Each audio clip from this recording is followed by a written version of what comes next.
We're back with Shades of Green on KDWN 720 AM radio here in Las Vegas. Our guests today are from Green Our Planet. We have Kim and Kara, and we've been talking about students growing food. Let's go back just a little bit, and who builds these gardens? Well, we build our gardens. For a number of years we contracted out, but about 5 months ago we started building our own, and the reason we started doing that was to have more control over the quality of the gardens that were built, and also the funding. Because we're a nonprofit, we discovered we could leverage out our nonprofit status and start getting materials donated or at really low cost. We could offer the schools lower cost garden packages. So we actually do the whole thing now. We're a comprehensive school garden program. With volunteers? With volunteers, but we help raise the financing, we do the design, we install the gardens, we help maintain them, we run a full comprehensive teacher training program, and put our farmers in there and have curriculum, and so. Mm-hmm. And we build a garden almost every Saturday, and on Saturdays, you know, the community around that school are so excited, can I just tell you, so excited to come out and finish off the garden. So they put the soil in the beds, they spread the decomposed granite, they plant the trees, and they really kind of put the finishing touches, and that takes about 4 hours for about 60 to 80 volunteers. Wow. Teachers, parents, students, UNLV students a lot of times, students from other key clubs. And I should say, the first time we tried it, because we have all this material delivered, tons of gravel, tons of bricks, and there's like 9 people on our team, so we were totally dependent upon people showing up, and we didn't know if anybody showed up the first time. And so we advertised on volunteer match. We asked the school, can you bring as many teachers as possible? Then we showed up there and we waited, and if nobody showed up, we would have been out there for about 5 days straight, probably the 9 of us, wheelbarrowing. And we've had as many as 180 volunteers show up. Wow. And I mean, from grade school kids all the way to high school kids from UNLV. I mean, so much so that sometimes it's more crowd control than it is, volunteering. You need a megaphone to direct all these people. And it's fun because the principals usually bring out snacks. The one where there was 180, the principal had hot dogs and all kinds of lunch food. They for bring the their community. boom boxes out and crank Some up salsa as we put salsa. No, seriously. It's So we have an event. So we have an event every Saturday. Yeah. It That's really great. is.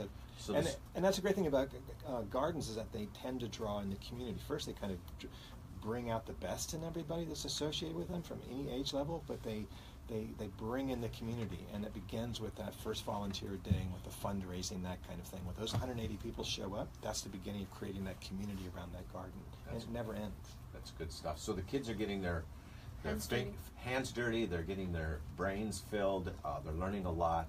So they learn how to build a garden, they learn how to grow the garden. Then what do you do with all this food? Good question. We do a variety of things. Grade 4, their curriculum is connected to the chef program, and when the school is ready, we actually have, at this point I think it's 8, we call them the Green Our Planet signature chefs. And what's special about our chefs is they all graduated from UNLV nutrition program, so they have a background in nutrition, and they actually go into the school and they harvest the food with the 4th graders, they cook the food with them, and then the students get to eat the food, which is really fun.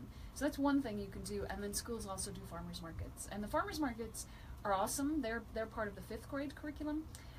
In September, the 5th graders come in, they write a business plan for their garden.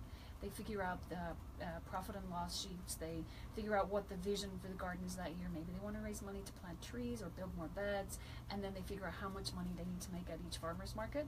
They tell the 1st graders what to plant, because they do customer surveys, and then they do an advertising campaign to their customers, their parents. This stuff. Right, yeah. And then it culminates. You'll go to the school at like 7:30 in the morning as school is, starting, and the parents will drop off the kids and buy a few carrots and kale, some broccoli, whatever the kids are selling. And they love it. They absolutely love it. And then once a year, we have a big farmers market, and this year it's this Thursday, May 4th. Get your shopping bags, go down to Zappos, downtown Las Vegas. We're going to have over 300 students selling all the fruits, veggies, and crafts connected to the garden, and it'll be the largest student-run farmers market in the United States. So we're excited. Boom, right here in Las Vegas. Boom. How fun. Yeah. And I should say that these are all, the schools very quickly, for $50 a school can become a registered FDA farm, meaning USDA farm, and they fill out paperwork, and they actually get certified as a legal farm, so they have things to learn about, food stamps. food handling, safety, and that kind of thing. But these schools that are participating are actually legal farms. For example, Gilbert Elementary is Gilbert Farms, and Bracken. With giraffe farms, yeah. So they're all like little corporations. They're like Yeah, little yeah. corporations. Nice. So they're all papered. Everybody's legal. All this is inspected. Yeah, because you can't actually sell legally to the community, so you couldn't come to Zappos unless you have your certificate, your producers. So I understand this has been fairly successful to the point of winning an award. I was at an awards gala banquet last Saturday, and I saw you folks up front receiving an award. Tell us about that. Yeah, so we were so excited that we won the Rob Dornson Environmental Heroes of the Year Award from Greenfest. Very excited.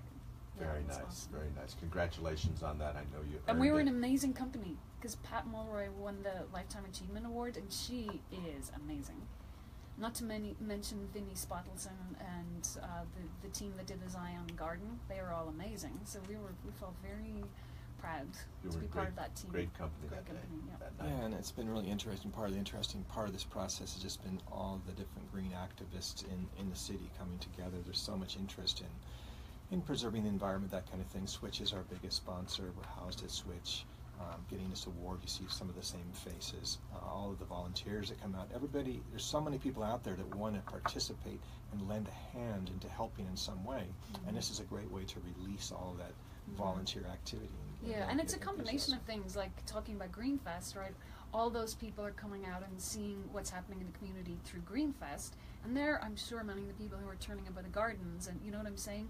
It's having consistent activities and connection points for these people in the community to really feel like, oh, Las Vegas is a green community. So And all of it adds up.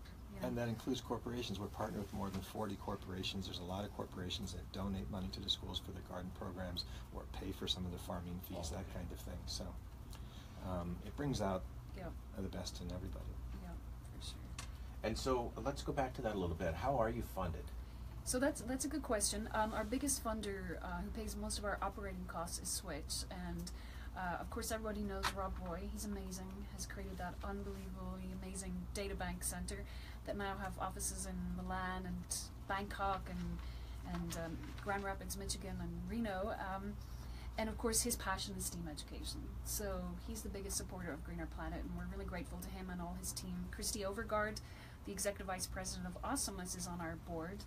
And we've many sponsors who actually will come on board and sponsor a school garden, and that helps the school cover all the costs throughout the year that might come up, because maybe they want to plant more trees, expand the garden, pay for the farmer, and those kind of sponsors range from like the Jameson Foundation, Carver Foundation, all the casinos. Wynn sponsors 5 gardens.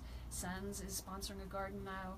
The Cosmopolitan, JBA, Engineering Consultants, CPC, the Bank of Nevada, Brownstein Hyatt, Farber Schreck, they all sponsor a single garden. And what's super cool about that, and we just had our conference on Saturday, and some of the sponsors were talking, for the sponsors, they don't just write a check at the beginning of the year to pay any of the costs coming up with the garden. They actually go to the school and they work with the kids and they plant the garden, and then they come back and they harvest the garden with the kids, and they paint murals and they expand the gardens. And they said for them, the gardens have been a way to create a meaningful relationship with the school. And so it's, works out for everyone. That's wonderful. I want to congratulate you on your award and congratulate you on your work. You're doing great work for the community and for the students. I've always said, teach the children and they'll take care of the rest of it on their own. When we come back, we're going to talk with Jean Hoppert and learn a little bit more about robots. So thank you very much for joining us today on Shades of Green on KDWN AM radio in Las Vegas. Thank you so much. Thanks for having us. Thank you. And we'll be right back.